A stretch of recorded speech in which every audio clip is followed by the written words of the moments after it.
Ардчилсан намын бүлэг, хүн намын зөвлөл, үндэсний хэвсэл, зөвлөл, байр суурьудаа илэрхийлсэн иргэний зориг ногоо намын зөвлөлийн гишүүд, их хурлын гишүүд өчигдөр уралдаж байр сууриа нэгтгэхээр бас хуралдаж асуудалд хандсан.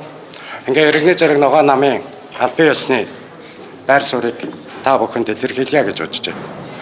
За улсын их хурлын гишүүн миний би өөрийн баланкаар улсын их хурлын гишүүнийг игүүлэн татах тухай хуулийн төслийг 3 сард санаачилж ди парламентад байршуулж засгийн газараас санал авахаар хөргүүлсэн. Засгийн газар ажлын 30 хоногийн дотор саналыг хэлцэж шийдвэрлэх ёстой.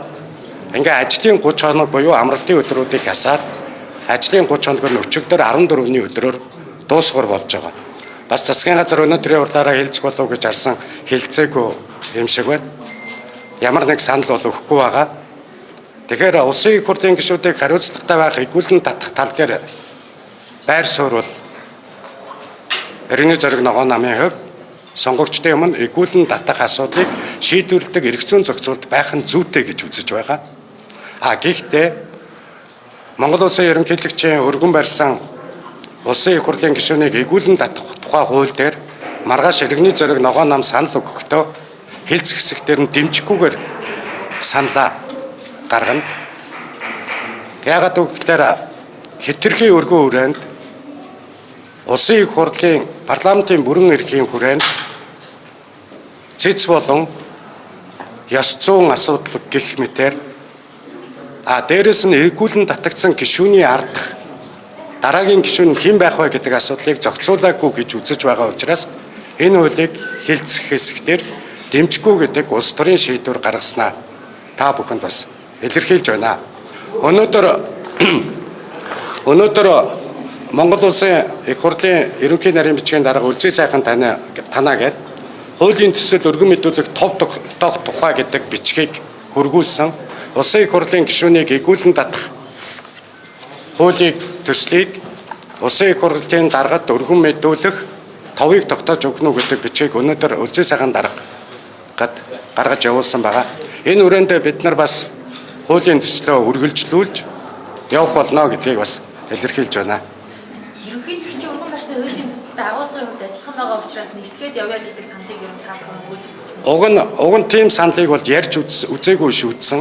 Харамсалтай засгийн газар өөрөө 30 хоногийн дотор ажлын 30 хоногийн дотор их хурлын гишүүдийн өргөн барьж байгаа хуулинд санал явуулах ёстой. Санал явуулахгүй байвал тодорхой саналгүй гэж үзнэ. Их хурлын гишүүн цааш нь хуулиа өөрөө өргөн барина гэдэг ийм хуулийн тогтоомжийн тухай хуулиар заалт зүйлэн байж байгаа. Тэгээ энэ үрэн засгийн газар харамсалтай нь бидний наран туяа нараа гишүүний их хурлын гишүүнийг игүүлэн татах тухай хуулийн төсөл бас байгаа. Минийх бас байгаа. Энэ хуулиудын төслүүд дээр санал өгсөнгүй. Засгийн газар ялгамжтай хандаж ажиллаж байна. Их хурлын гишүүний хууль санаачлах эрхийг үл хүндэтгэж тоохгүй байна гэсэн ийм агуулга нэгдүгээрт нь байгаа. Хоёрдугаарт нь энэ хуулийн төслийг хэрвээ засгийн газар эртхэн шиг саналаа өгчихсөн байсан бол улсын их хурл дээр төсөөтэй хуулиуд нэг төрлийн харилцааг зохицуулж байгаа хуулиуд хамтдаа орж ирэхэд улсын их хурл дээр ажлын хэсэг байгуулагдаж хилцэж эхлэх байсан. Ингэж ажлын хэсэг байгуулагдсан тохиолдолд гишүүдийн олон янзаар тайлбарлаад байгаа асуудал нэг мөр цэг тавигдаж их хурлын гишүүнийг игүүлэн татах хууль болж батлагдах тэр боломж бүрдэх байсан. Тэгэхээр энэ боломжийг бүрдүүлж чадсангүй. Засгийн газараа чадсангүй, улсын их хурлын дарга бас чадсангүй. Тэгэхээр энэ ажлыг хийхгүй байгаа нь өөрөө тодорхой нэг зорилготой байна гэдэг энэ үүднээс асуудал хандж байгаа. Тийм болохоор уг нь улсын их хурлын гишүүнийг игүүлэн татах ерөнхийлөгчийн санаачилсан хуулийг их хурлаар оруулаад хилцүүлэх нь зүйтэй гэдэг хилцэж байгаад нэг зөв шийдвэрийг гаргах ёстой гэдэг байр суурьтай байсан боловч явж байгаа алхмууд нь тийм боломж олгохооргүйгээр явж байгаа учраас маргааш хуулийн дээр эсрэг санал өгнө гэдэг ийм байр суурийг илэрхийлж байна. Дөрвөн гишүүн дөрүүлээ нэгдсэн байх ёстой.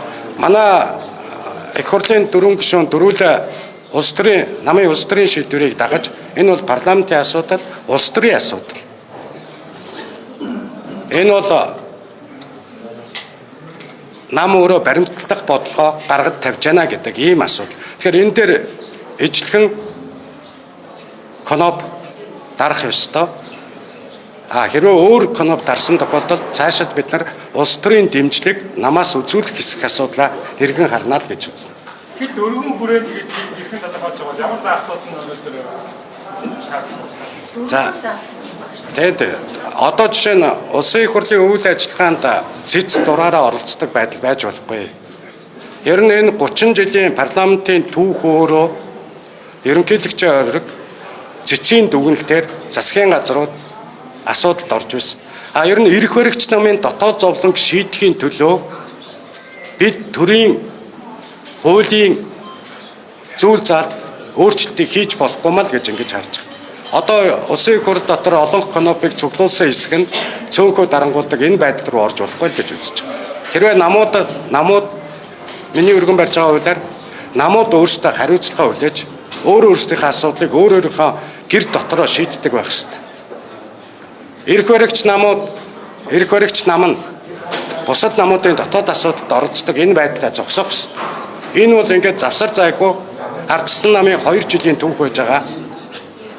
Хуваагдсан, дарахгүй байсан, төрийн сонгуульд оролцохдоо иргэд сонгогчдыг төлөөлж чадах хүмүүсээ нэр дэвшүүлж чадахгүй байсан.